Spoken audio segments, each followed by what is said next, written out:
So yesterday we had the start of this reading, which is Jesus talking about some really difficult stuff, isn't it?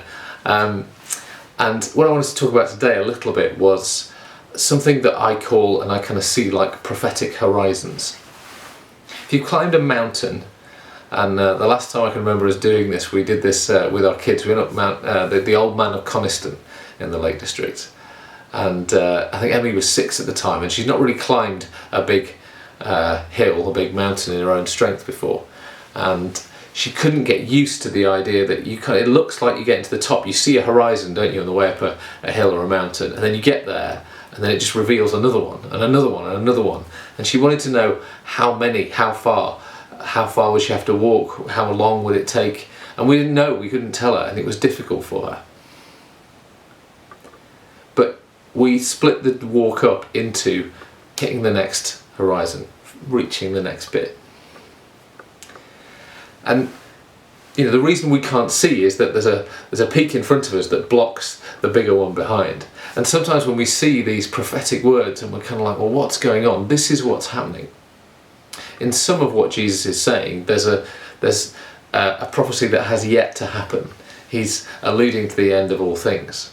But also he's referring to something that happened pretty soon after, in that the temple and a lot of Jerusalem and Israel was destroyed by the Romans a few years after Jesus' crucifixion and resurrection. And Jesus is speaking into that. It also speaks into the life of the persecuted church over and over and over again.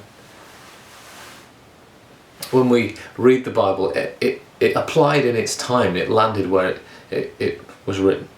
It applies to things that are yet to come, and it still speaks to us today. This is the joy of a living word.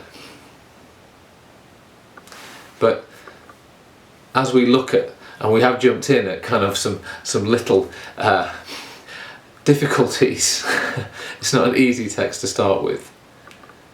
The joy is to kind of look beyond and see what's going on. I enjoyed yesterday that Jesus says something, and then his 3 closest friends come and ask him, and this is stuff he's saying to them. He's careful about who's saying this stuff, and they've obviously recorded it, and it's become part of the Bible. But this picture of what is going to happen, he's not scared to tell him because they know him. They're his friends, and he knows that in relationship with him they can face anything.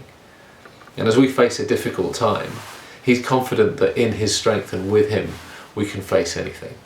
So I guess the thing today is to go, well, how can I draw strength from God in this time?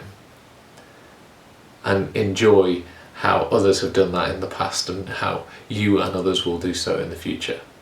How do we draw strength from God in difficult times and just expect to find peace and joy in him no matter how hard the situation?